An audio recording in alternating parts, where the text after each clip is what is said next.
এটা কি দিলেন? হ্যাঁ, ফকিন্নি গো মতো। তুই আমাকে ফকিন্নি বলছিস? ফকিন্নি রে, ফকিন্নি গম না তো কি কম। রাস্তাঘাটে যে ভিক্ষুকরা আছে না, হেরাও যদি আমার রিক্সায় উঠে থেকে বেশি টাকা দেয়।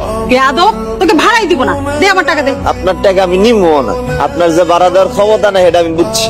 আপনারা অপমান করছে, আমার টাকা দেওয়ার ক্ষমতা নাই। তুই জানিস আমার কত টাকা? 1000 টাকা। তুই রিক্সা চালাচ্ছিস? রিক্সা চালাইতেছি তো, আপনার সমস্যা কি? ম্যাডাম, দুলাভাই দিয়ে রিক্সা চালায়। রিক্সা চালিয়ে আমার মেয়েকে খাওয়াতে পারবি? ও বলে যা আছে তাই খাও। আর একটা কথা বললে মারবো একটা। দুলাভাই রিক্সা চালাইতেছে, হ্যাঁ তোর চুরি করতেছে না। তোর মতো রিক্সাওয়ালার ঘরে আমার মেয়েকে রাখবো না। আপনার মাই আমার করতে যাইবো? তুই আমাকে চ্যালেঞ্জ করছিস? যুদ্ধ ঘোষণা করলাম, পারলে আপনার মায়ের লয়ে যান। এই স্টুপিড, তোকে আমি পুলিশে দেবো। ম্যাডাম, পুলিশে দিবেন কি লেগা? দুলাভাই কি কোনো অন্যায় করছে? অনু, আয় অনু। তুমি আসো। এই নাও তোমার বাজার।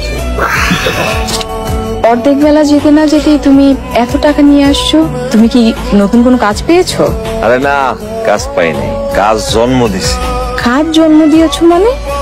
রিক্সা চালাই। তুমি রিক্সা চালাচ্ছ? ও মাইছে ভালোবাসার লেগে তো কত কিছুই করে, আমি না হয় রিক্সা চালাইলাম, সমস্যা কি? তারপরেও তুমি এত কষ্টের কাজ করবা?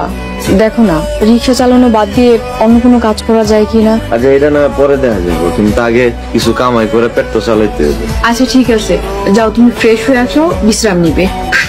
অনু, আমার কি হলো? এই যে তোমার এই যে 1000 টাকার একটা কচকচার নোট দিলাম, কত এটা কই থেকে পাইছি? কোথা থেকে? আর রিক্সা চালিয়ে পেয়েছো? আরে কোনো প্যাসেঞ্জার কি একবারে আমার 1000 টাকার একটা নোট ভাড়া দিব? তাহলে এটা পাইছি আমার দজ্জাল শাশুড়ি আম্মার কাছ থেকে। কি? আম্মু তোমাকে 1000 টাকা দিছে? দজ্জাল শাশুড়ি আম্মা আমার প্যাসেঞ্জার ছিল, তার কাছ থেকে ছলে বলে কৌশলে 1000 টাকা মাইরা দিচ্ছে। আম্মু তোমাকে 1000 টাকা দিয়ে দিল? হ্যালো আপামনি, আমি মিনা। মরে মরে অবস্থা, হাসপাতাল নিয়ে চিকিৎসা দিছে। আরে কি হইলো তো, মরেই যাইতো। এখন আম্মুর কি অবস্থা? এই লন, ম্যাডামের লগে আপনি কথা বলুন। হ্যালো, তুই যদি না আসিস? আপনি আমার দিয়ে মিছা কথা কইলেন। একদম চুপ। আমিও দেখবো ওই ফকিন্নির পোলা আমার মেয়ের কিভাবে আটকে রাখতো। এই খারাপ খারাপ খারাপ, তুমি এরকম তাড়াহুড়া করে কই যাইতাছো? আম্মুর কাছে যাচ্ছি। তুমিও জল্লাদ শাশুড়ির কাছে যাইতাছো? আমার অসুস্থ আম্মুকে তুমি দজ্জাল বলবা না। দজ্জাল শাশুড়িরে দজ্জাল কমু না তো কি কমু? আচ্ছা তুমি কি জানো, ওনাকে যদি সময় মতো হসপিটালে না নেওয়া হতো, উনি এতক্ষণে মারা যেত। আমার অসুস্থ মাকে নিয়ে তুমি মজা নিচ্ছ? তো মজা নিমু না তো কি করবো? হ্যাঁ, কিছুক্ষণ আগে রিক্সায় করে দিয়ে এক জায়গায় দিয়ে এলাম, এর মধ্যে আবার হসপিটালও ভর্তি হয়ে গেছে। বুঝলাম দজ্জাল শাশুড়ি অভিনয় ধরছে, অভিনয়। আমার মা এদিকে ওষুধ খেয়ে মরে যাচ্ছে, আর তুমি বলতেছো সে অভিনয় করছে? অভিনয় না, তোমার মা সিনেমা করতেছে।